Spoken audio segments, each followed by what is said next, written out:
हमारी पार्टी तो ये 80 सीटें 80 की 80 सीटें जीतने का जो लक्ष्य आपने रखा है, ये व्यवहारिक आप इसे मानते हैं? हाँ, निश्चित रूप से मेरे नेतृत्व के प्रति जनता का विश्वास है और मेरे कार्यकर्ता की सक्रियता, मेहनत, संपर्क, जनता से संवाद है।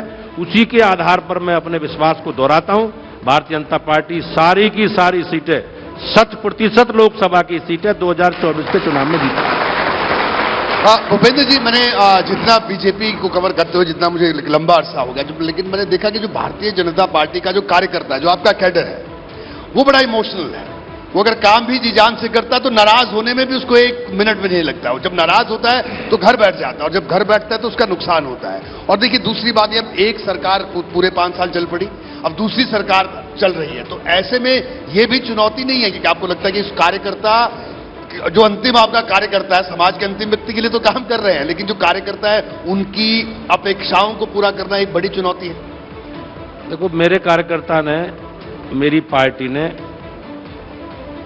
कुछ बिंदु को लेकर, एजेंडे को लेकर हम लोग उस विषय पर अपनी पार्टी को आगे बढ़ाते रहे, और उस अपेक्षा जो कार्यकर्ता की है, मेरे कार्यकर्ता की जो अपेक्षा, उस अपेक्षा को सरकारें पूरा कर रही है, उस एजेंडे को पूरा करें। कार्यकर्ता का ही एजेंडा है सारा। मेरे कार्यकर्ता का एजेंडा ठेके, पट्टे, राशन की दुकानें नहीं है जी।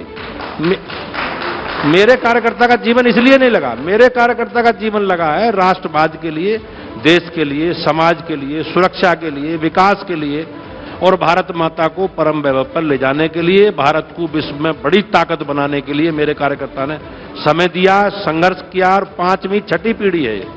ठेके पट्टे के लिए भाजपा के कार्यकर्ता ने समय नहीं दिया। तो जो लोग ये बात स्थापित करने की कोशिश कर रहे हैं, कार्यकर्ता नाराज है, बिल्कुल नहीं है जी। कार्यकर्ता के एजेंडे पर ही सरकार चल रही है। कार्यकर्ता इस बात से खुश हैं। लोगों ने कहा, भाई हमने सारी जिंदगी संघर्ष किया, अब बीजेपी की सरकार आई, मोदी जी के नेतृत्व में, सबसे पहले धारा 370 हटा दी। हमने संघर्ष किया राम मंदिर के लिए, राम मंदिर बन गया।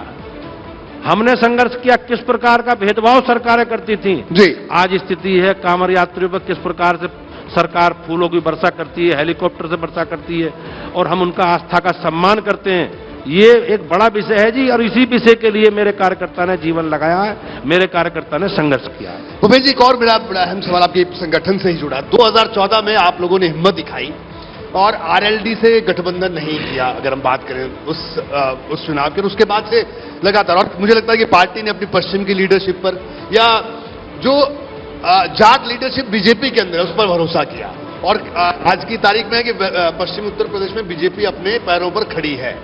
पूर्वांचल की बात करें तो पूर्वांचल की जो जातीय जटिलता है वो मजबूर भी करती है। खैर, हालांकि इसे चुनावी राजनीति के लिहाज से तो जाहिर सी बात है, जो लाइक माइंडेड लोग हैं एक साथ आते हैं, चुनाव लड़ते हैं।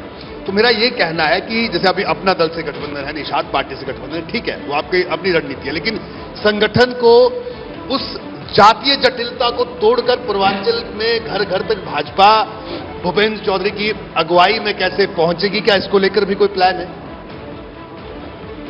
जब हमारा जीवन, हमारी राजनीतिक यात्रा प्रारंभ हुई तो लोग कहते थे भाजपा अमुक अमुक वर्गों की पार्टी जी, जनसंघ अमुक पार्टी। लोग कहते थे एक विशेष क्षेत्र की पार्टी।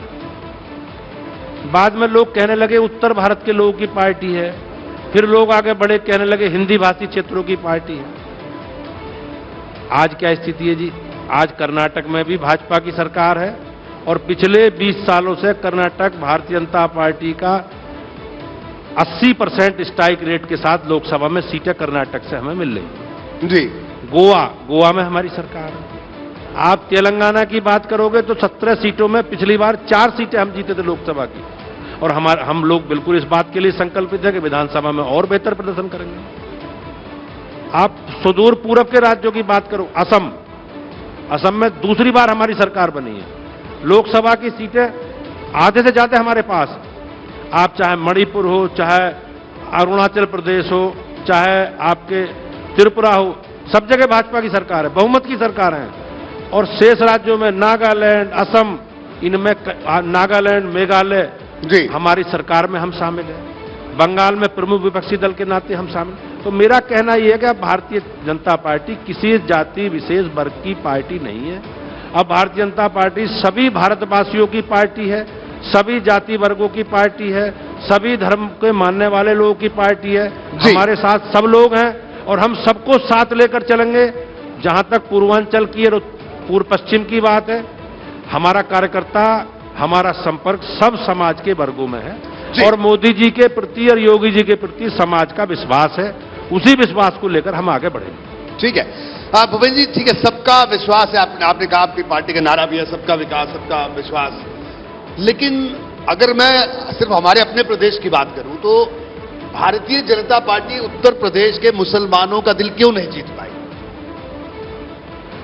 को जितनी भी सरकार की लाभार्थी परक योजना है जी, कोई भेदभाव नहीं। आप पूरे आंकड़े उठलवा लो, सबको सरकार के योजनाओं का लाभ मिला है। अंतिम छोर पर बैठे व्यक्ति जो गरीब हैं, असहाय हैं, उनको सबके विकास के उत्थान के लिए भारतीय जनता पार्टी के एजेंडे में सारी चीजें हैं। हो सकता है कोई रणनीतिक रूप से अभी परिस्थिति ऐसी हो, लेकिन वैचारिक रूप से हम समाज को सबको साथ लेकर चलने की हमारी मनस्थिति है। और निश्चित रूप से जिस समाज की आप टिकट आप नहीं देते मुस्लिम प्रत्याशियों को। अब ये हमारी रणनीति है, जो चुनाव की हम कैसे जीतेंगे ये तो रणनीति पार्टी को तय करना है जी। और हम सबको साथ लेकर चल रहे हैं और सारे उस समाज में भी हमारा जन समर्थन बढ़ा है। रामपुर जैसी सीट बीजेपी बाई इलेक्शन में जीती है, सबके विश्वास से जीती है। एक चुभने वाली बात, हमारे कार्यक्रम भी चलता है, बात तो चुभेगी। चुभने वाली बात यह कि रामपुर का चुनाव सपा ने आरोप लगाया, आजम खान ने आरोप लगाया कि आप लोगों ने लोगों को, पुलिस प्रशासन ने घरों से नहीं निकलने दिया, कई बूथ खाली रह गए। इस पर क्या कहना आपका कि डर के साए में चुनाव हुआ? क्योंकि कई घरों, उन्होंने कई लोग यहां तक कह रहे हैं कि कई लोगों के मोहल्लों के बाद तो बुलडोजर खड़े थे। क्या हकीकत है सर इसमें? देखो, लोकतंत्र में जनता की इच्छा का सम्मान करना चाहिए जी। हमने कभी भी, जब हम चुनाव हारे तो हमने शासन व्यवस्था पर, चुनाव आयोग की व्यवस्था पर कभी प्रश्न खड़े नहीं करे। हमने कभी ईवीएम के बारे में कुछ नहीं कहा। हम चुनाव हारे भी, ऐसा नहीं बीजेपी चुनाव नहीं हारी। लेकिन इन लोगों का क्या है, दूसरे दलों के लोगों का क्या, कि ये हार को सहजता से लेने तैयार नहीं है जी। ये अपना मूल्यांकन करने तैयार नहीं है। इनकी सरकारों के समय गुंडागर्दी, बेईमानी, भ्रष्टाचार, अराजकता जो लोगों ने की और गरीबों के संसाधन को लूटने का काम किया, उसका मूल्यांकन ये नहीं करेंगे। इन्हें जमीन पर जाना चाहिए जी, और अपनी स्थिति जो इन्होंने अपने सरकारों के समय, सरकारों के काल अवधि में इन्होंने काम किए, उनका समीक्षा करके इन्हें आगे बढ़ना चाहिए। इनके बारे में जो इन्होंने अराजकता की है वो जनता सब समझ चुकी है, जनता सब जानती है और जनता भारतीय जनता पार्टी के साथ है। रामपुर का जहां तक विषय, ऐसा नहीं है, सबने वोट डाले हैं, किसी को वोट डालने का कोई प्रतिबंधित, लेकिन वो अपनी हार मानकर उन्होंने पहले से ही विलाप करना शुरू कर दिया था। उन्हें पता था जनता हमारे खिलाफ है, जनता हमारे वोट नहीं देगी, तो ईवीएम को दोष देना शुरू करो, पुलिस प्रशासन को दोष देना शुरू करो।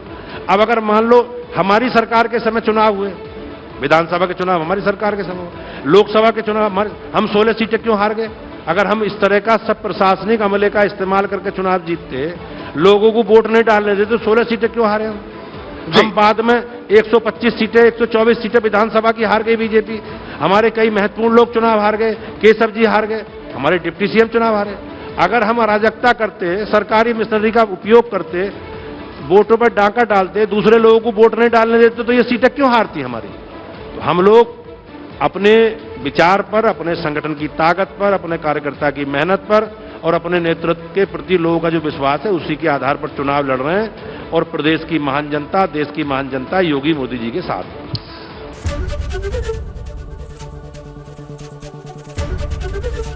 एबीपी गंगा, खबर आपकी, जुबान आपकी।